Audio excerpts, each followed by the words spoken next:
President Donald Trump let Elon Musk run. Wow.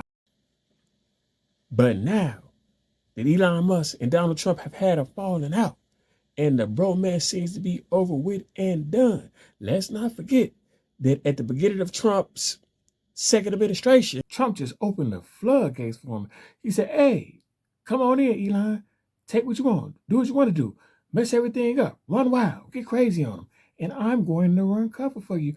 I mean, it is like Trump told Elon, hey, take what you want, whether it be the staplers, the wastebaskets, the desks, the paper clips, scissors, the print paper. Matter of fact, you can take the American people's social security numbers and their other sensitive information, because after all, this is oligarchy and this is a robbery and we the robbers. Because guess what? As you know all too well, Elon, oligarchs steal from the public. They take the public's funds. They steal from the public coffers. So in that tradition, feel free. Hey, so you can continue to get more that you don't need at the expense of everyday Americans, regardless of what political party and other things that we use to divide and conquer them, get enough of what they do need. And make no mistake about it, ladies and gentlemen, brothers and sisters, Elon Musk is a power-hungry, egomaniacal, insecurity-infected, neurotic behavior demonstrating, extremely delusional, super selfish, hypocrisy-plagued, Nazi-saluting, ketamine-consuming, autism as a lame excuse using, James Bond villain trying to rule the world, fantasy infusing, super bleak and apocalyptic outcome inducing character for whom enough never seems to be enough. And maybe it's because he's always wondering if he's good enough, because when it came to receiving that thing called love, his daddy didn't give him enough. But other than that, he's probably a nice guy. And when you look at Elon Musk, and this transcends political party, because whether it's Democrat or Republican that they claim, both parties sell out the people all the same. And because both of them, we live in an oligarchy, and the oligarchs, the corporatists, the elites, these imperialists, they own both political parties. Both political parties have sold out the working class, and have specifically sold out their respective working class basis. And when I said that the Republicans and the Democrats sell out the people all the same, I don't necessarily mean they use the same techniques, because actually different forms of emotional manipulation appeal to their respective bases. So they don't necessarily use the same forms of emotional manipulation, because different triggers work for the Republicans and Democrats' respective bases. But the end result is that they sell out their bases, their working class voters, to the very interest that they are supposed to be advocating on their working class behalf against, if need be. And there's definitely a need to be, because the Republicans, as horrible and terrible as they are, and make no mistake about it, they are in fact and indeed just that. But the Democrats, under the pretension that they are a working class party, at this point they're fumbling and foundering, have no direction, because the very idea of them, the Democrats, being for the working class and being projecting and marketing the image of a working class party, against selling out the very working class that they're supposed to be advocates of, to the very donor class that, if anything, they are supposed to be advocating for the people on their behalf against. As a result of this, it's hypocrisy, and it's disintegrated. And so the Democrats are just as, in the grand scheme of things, the Democrats are just as responsible, if not more responsible, for Donald Trump getting elected for his first and second term. Because the Democrats rightfully should have beat Donald Trump both times they lost to him, and they would have beat him if they were actually working class party. They would have probably beat him if they would have actually practiced democracy in their own elections, in their own primaries, which they distinctly did not do. And so the whole notion of Trump being a threat to democracy, but the fact is, in terms of challenging that threat to democracy, they, in a very undemocratic process, propped up Kamala Harris, and people wonder why they lost. I mean, they fell under the weight of their own hypocrisy and disconnect with the very thing that they projected and saying that they were supposed to do. But that's what they've been doing for a very, very, very long time. And so Trump is a symptom. Him and Elon Musk and what they are doing, which is horrible and terrible. And I'm going to get back to that. But the fact of the matter is, it was based on the trajectory that we are on. It was an inevitability. And so Trump, as horrible and terrible as this current administration seems like it is on track to be, the fact of the matter is the United States was on that decline and on that trajectory even without Trump. That's the trajectory that we are on, and Trump is just a manifestation of the inevitable trajectory that we are on and were on and are going to be on, unless we, the people, demand something different, independent of this paradigm between these political parties, where neither one of them serve the interests of the everyday American people, and therefore neither one of them serve the interests of the United States as a whole in terms of as an overall country.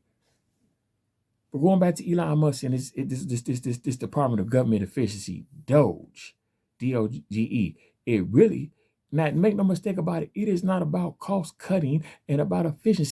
And so, even though Donald Trump and Elon Musk had a falling out, even though Elon Musk is no longer heading Doge, we got to focus on what Doge is about. And I emphasize is in the present tense, because the ramifications of Doge are still present and are yet to come, especially given the fact that Elon Musk has likely taken critical information from his time in Doge, and the gutting and the cutting that they did in Doge to a large extent still exists. So it was never about what they said it was about as far as cost cutting and efficiency. So what is Doge about? It is about the oligarchs once again pillaging the public coffers, once again damaging, causing much destruction and damage to the American people, to the benefit, first and foremost, of Elon Musk and other oligarchs, the wealthy, people who already got way more than they ever need, but still hell bent on getting more that they don't need at the expense of we, the people, get enough of what we do need. And this has been going on for a very, very, very long time. And it's been enabled, as I said before, by both the Democrats and Republicans. And so, because for one, Elon Musk is not no expert at cutting costs. Now, he very well might be an expert at doing drugs, because I believe in giving credit where credit is due.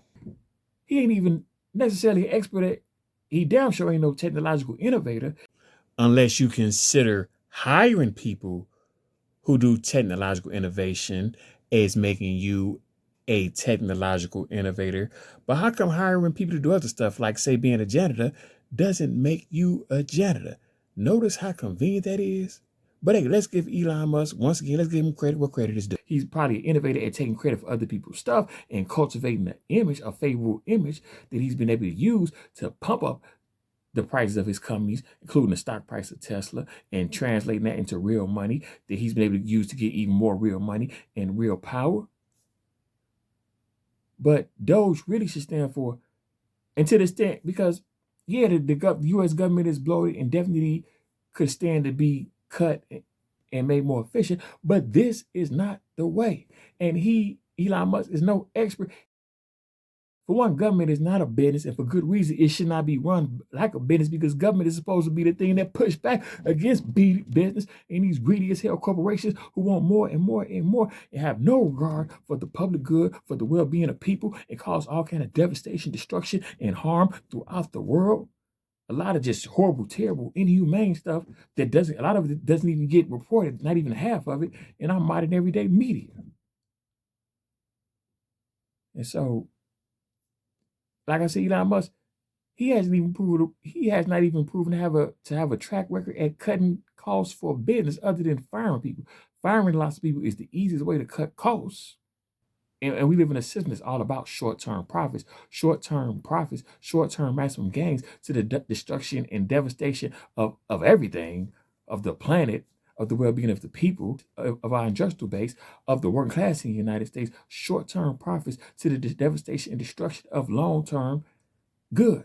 And often the immediate destruction of the very working class people that these short-term profits are often obtained on the backs of. Hence, firing lots of people to juice up short-term profits. But guess what? When you fire lots of people and you just do it indiscriminately, you often fire good people, especially in government, where many of those people have been there for all the fat and all the people who could stand to get trimmed. You got people that's been there decades and decades who know the intricacies. A lot of them who don't necessarily make a lot of money, but who know the intricacies of government and who cannot be easily replaced, especially if you don't give them time to train anybody else to train their replacement. And just to cut them, if you really want to do what's best for government, you would. That is insane to do that, just to indiscriminately cut masses and multitudes of people. And again, government is not a business, and it shouldn't be run like a business. But Elon Musk want to destroy government so that him and other business people like him could run even more wild than they already running. They can have total control. We are headed toward a very dystopian reality in the United States of America, and this is just the latest manifestation of it on the trajectory that we are already on, and we're already on, and will be on till we, the people, demand something different, which is going to mean come together beyond this current construct of Democrat versus Republican, because both of these political parties in their current construction are to the destruction and devastation of not just the American people, but the United States as a whole. And like I said, we are on a trajectory toward what's been called techno-feudalism, which is a feudal state that's run by the technology companies. And here's what we need to understand if we don't want to get caught snoozing and losing as a result of the confusion that is going to come about from these technology companies colluding. And it relates to what Elon Musk did during his time in D.O.G.E from a bigger picture perspective. So what exactly is it that he did? Let's look at it. Let's break it down. What Elon Musk did during his time in D.O.G.E has paved the way for techno-feudalism to happen, because guess what, ladies and gentlemen, guess what, brothers and sisters, when you gut the type of agencies that we need to regulate things like AI and stop it from running amok and turning this world into Terminator times Matrix times Blade Runner to the third and fifth, sixth, seventh, eighth, ninth, 10th power, when you got them kind of agencies, you pave the way for things like techno-feudalism to occur. Third World America, Mad Max America, Wasteland US of A. Okay, so going back to D.O.G.E, Department of Government Efficiency, D.O.G.E, it really stands for Department of Greedy Elites. And it really should stand for D.O.G.E, D-O-D-G-E, Department of Damn Greedy Elites. And D.O.G.E is exactly what we need to do. We need to dodge Elon Musk right onto the curb, right onto the street. And while we at it, we also need to dodge Donald Trump. We need to dodge the Republicans. We need to dodge them sellout Democrats. We need to dodge these billionaires who going to take us to third world United States of America. We need to dodge these greedy elites. We need to dodge this oligarchy. We need to dodge that 1% and that fraction of that 1%. And matter of fact, that 1% to 10% are the top wealth holders who service the billionaires and empower the billionaires and do so to the destruction, devastation of the United States of America. And we, the people, we, the masses of the U.S. citizens within it. So we, the people, have to dodge the bullets from the gun of these powers that be. And by the way, gun, G-U-N, stands for greedy, unrestrained narcissism, because these narcissists need and desire for more and more and more and more and more and more and more, to the devastation and destruction of any and everything else is going to result in just that, destruction.